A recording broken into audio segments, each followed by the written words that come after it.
So I recently found an article on the internet. Now, the article was originally published back in 2014. However, it's just, same shit, different day. Now, the article was posted to talkingpointsmemo.com. The author was Nicole Perkins. And before I even read the information to you, yes, this is a black woman who wrote this article. And she fancies white men, which I thought was really interesting. She's into some real sick shit because after I read this article, I found some other article. Now, there's links to both of these articles on my blog at the link below. I found this other article that she wrote and it's completely unrelated. But she wrote about fucking white men that she met offline and engaging in some racist pro-slavery BDSM slave and master fetish race play bullshit. So when the Negro Bed Wenches are saying that America is uncomfortable with black male, white female relationships, that lets you know something. If she's letting white men tie her up, or she's tying white men up, or she's doing weirdo shit like that, then anyway, so I'm going to go ahead and read to you what Miss Perkins wrote. She wrote, and I quote, this is about the Cheerios commercial for the record. Last year, the cereal brand Cheerios released a commercial that featured an interracial couple and their biracial daughter. The racist backlash against seeing a black man with a white woman was so severe that Cheerios had to disable comments on its YouTube account. Remember, she said YouTube account. They didn't say on this one video. So she may have been saying that, they had to disable the comments on all their videos. But definitely this one. Anyways, during the Super Bowl this year, the brand doubled down on its efforts to be reflective of a diverse nation and released a second commercial featuring the same family. In the new ad, the mother is pregnant with the couple's second child. This commercial was marked with far less backlash. Now, let me pause the story right there. Let me just speculate here. I think that the reason why there was far less backlash with the second one is because the white men and the black women that went absolutely apeshit about the Cheerios commercial with the black man and the white woman and the biracial daughter, I think that they had a mirror put up in front of their faces. And when people were looking at them and saying, how can you act this way about this commercial? And they were basically put on the spot, and a spotlight was shined on them. They had to stop and say, maybe I'll keep my feelings and my opinions to myself. Because I saw some of these comments during this year when that commercial came out, and I just sat back and said, oh my God, this is just freaking terrible. The shit that people were saying was above and beyond. It was amazing how people were just beyond offended. But they don't get offended like this when they see a black woman with a white man. But we'll get to that. She also went on to say, this set of advertisements reflects the increase of interracial marriages in America, but Cheerios is not the first brand to have such a couple in its commercials. Many brands over the last several years have had ads that feature black women with white men. And yet they didn't cause anywhere near the level of controversy as the Cheerios ads. Why does seeing a black man with a white woman stir up a hornet's nest of racism, but not the reverse? Once again, this is a black woman who engages in BDSM 50 Shades of Grey style fuckery with white men who wrote this goddamn article. Okay? She went on to say, why does seeing a black man with a white woman stir up a hornet's nest of racism, but not the reverse? America's history is rich with fear of black male sexuality as evidenced in cultural markers such as the silent film Birth of a Nation and the brutal death of Emmett Till. He was 14 years old for the record. The brutal death of Emmett Till, a teenager, accused of whistling at a white woman. However, the interracial pairing of a black woman with a white man doesn't seem to raise the same kind of alarms. Perhaps it's because black women dating white men has been promoted as panacea for all the alleged problems black women face when it comes to dating. Damn! Is this or is this not what I've been telling you?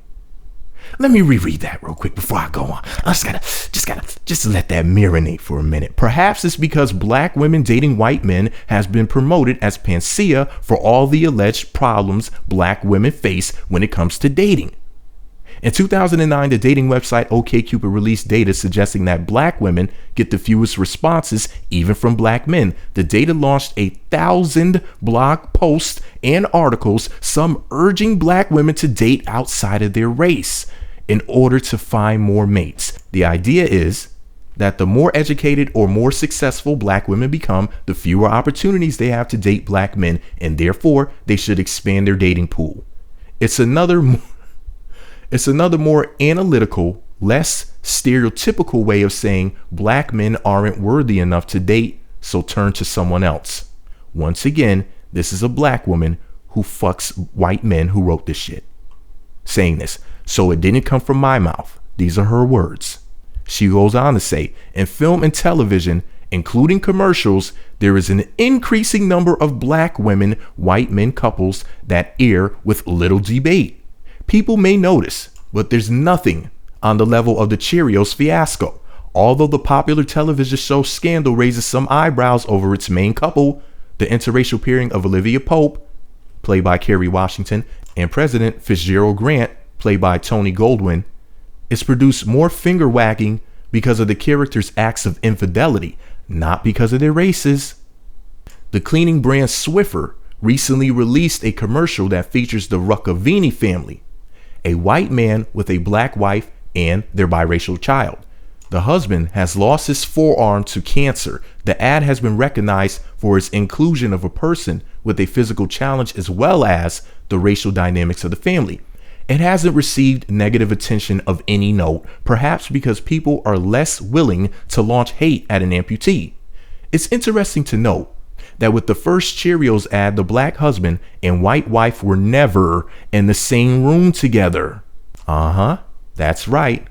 It's interesting to note that the first Cheerio ad, the black husband and white wife were never in the same room together. And it was still alarming. 3 years ago, Sealy Mattresses released a commercial that featured at least 2 white men in interracial couples in a clearly sexual situation, and there was barely any recognition. The Philadelphia cream cheese commercial showing a white man and black woman touching and kissing as they prepared dinner together caused barely a blip. Even after the Swiffer commercial or the Tide ad, which features an Asian woman and black man as a couple, the second Cheerios installment still caused controversy. In an attempt to share the ad, the MSNBC Twitter account posted, quote, "Maybe the right wing will hate it, but everyone else will go, aw, the adorable new #Cheerios ad with biracial family," end quote. Republican outrage followed.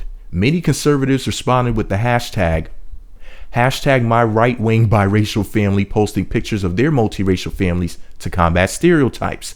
A striking contrast to a poll from a few years ago that indicated a large number of Southern Republicans still opposed interracial marriage.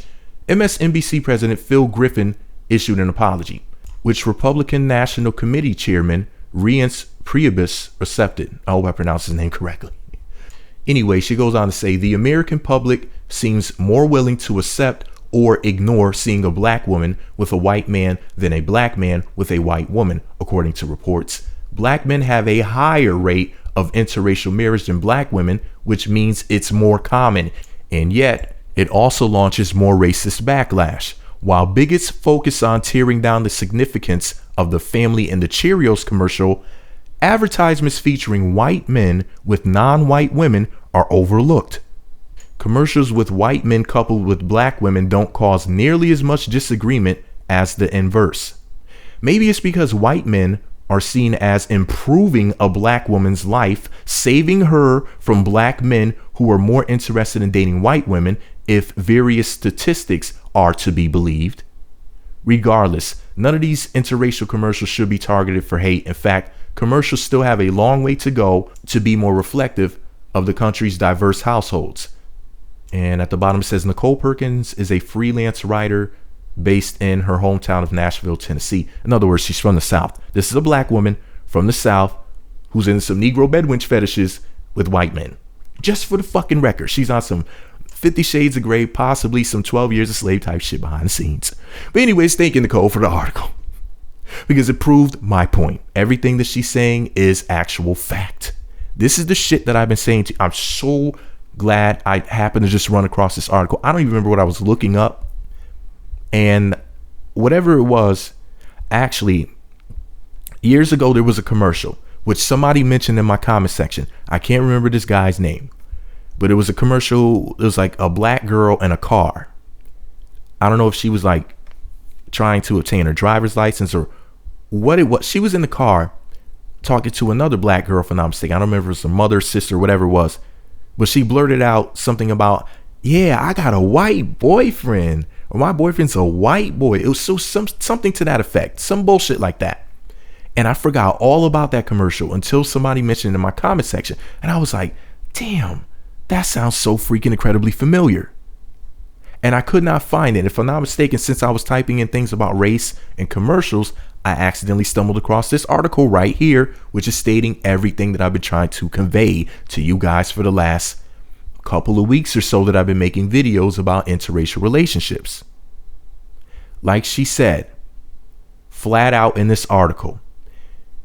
Well, actually, let me just say this. See, she suggested this, but she knows that it's true. She said maybe it's because white men are seen as improving a black woman's life, saving, listen to this word, saving her from black men. Okay? That is the issue. Black women think that a white man is their fucking savior. And I'm going to keep making these videos because I have some shit to show you guys that's going to blow your minds. When I read to you what black women are saying about black men, about how worthless black men are and how perfect white men are, it's unfucking believable. You would never know that they were talking about a person. But when you go to a church, from the time that you're basically a baby, and you learn to worship a white Jesus that never existed, regardless of the fact that the Bible tells you that Jesus was a black man. Yet when they put up, first of all, you're not supposed to have images of Jesus in the first place. However, when these women do put up images of Jesus, these false idols, inside of their homes and outside of their homes, when they decorate with them, they depict Jesus as white. So they're telling you that they pray to a white man.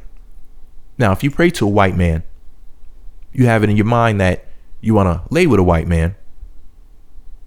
Who's your devil if the white man is your God? Just a little something to think about. Black women view us as the devil. These Negro Bed Wenches, at least. But I digress. I'll talk about this shit more. Now, I would tell y'all to leave some comments in the comment section, but as you notice, the goddamn comment section isn't there because I don't need the Negro Bed Wench Brigade losing their fucking minds because I don't want psychopathic swirlers subscribe to me or watching my videos in the first goddamn place. I want you to go the fuck away, shoe fly, don't bother me. Because I know you're absolutely insane with the shit that I read and the shit that I was hearing and the shit that I watched. Trust me. You don't want to fuck with me. It's cool because I don't fuck with you either on any level. I know the truth now, and the truth is very scary, especially what you guys do behind closed doors. Not just the stuff that she was talking about, that BDSM stuff in that other article. Once again, that link is on my blog too. I know a lot of you would definitely be turned on by that. What's your safe word? Anyways, mistress, pseudo mistress, and slaves would ask you for your opinion below, but I really don't give a shit. Because anybody who defends this foolishness is insane. Anyways, feel free to subscribe to the Meat Magazine YouTube channels as long as you're not a psychopathic swirler or a thug hugger. Because y'all chicks that fuck with thugs and y'all chicks that fuck with non-black men, I don't fuck with you. But if you're not one of those crazy types of bras, you can feel free to subscribe and I'll give you 2 thumbs up. Follow me on Twitter at Meat Magazine. I just figured I'd throw this one in there on the list of videos talking about these black feminists because this all derives from black feminism. Black feminism has beaten black men into the ground and had black men killed. The end goal of their game was to get as many black men killed, thrown in jail, broke, left destitute, and to make black women rich, powerful, famous, accepted, respected in society by all, worshiped, praised, put on a pedestal, told that they're magic, told that they rock, have movements that were funded by white men, because black women and white men who were like this are in the bed with each other, literally and figuratively.